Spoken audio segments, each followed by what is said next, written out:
Hi there! Today we are going over sets. So what are they?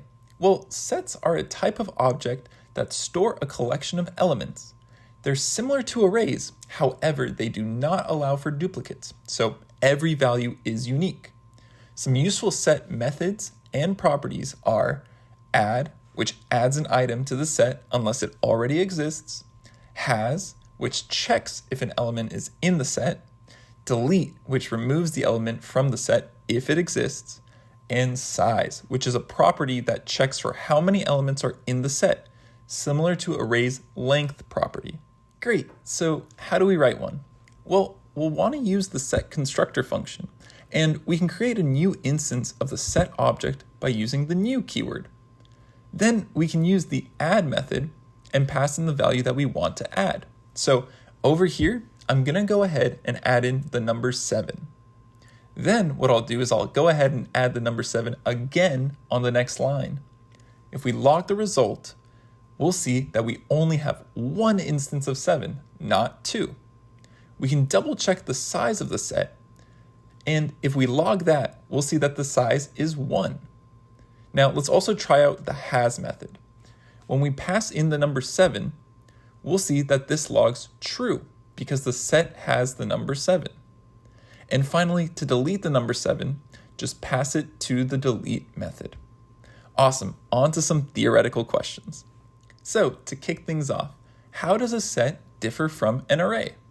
So a set is a collection of unique elements, while arrays allow for duplicate values. Sets are ordered based on the order of insertion, but cannot be retrieved by index, while arrays can be retrieved by index.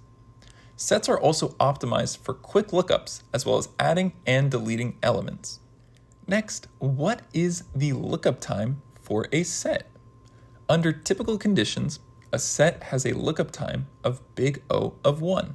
And lastly, how would you convert a set to an array? Well, you can use the spread operator to spread the set into an array. You can also use a method such as array from.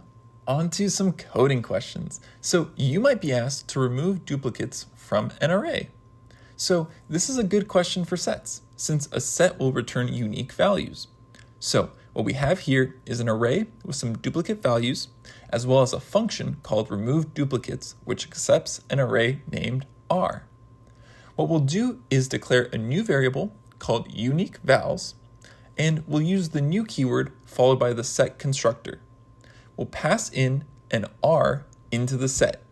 This effectively solves the question. However, we want to return an array. So let's use the return keyword, and we'll use the spread operator and spread the unique values set into an array. Now, if we log the result, we'll see that we only have unique values. Lastly, you might be asked a question like the following.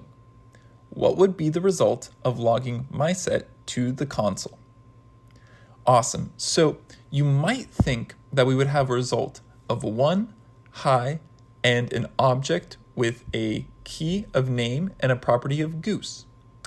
But we are actually going to have a result of 1, hi, and then 2 objects of name goose. Because even though they have the same values, they're actually different objects in memory, so they are both technically considered unique. The primitive values, however, get removed. Awesome, well, that concludes today's video. Thank you so much for watching. Please like and subscribe if you enjoyed the video.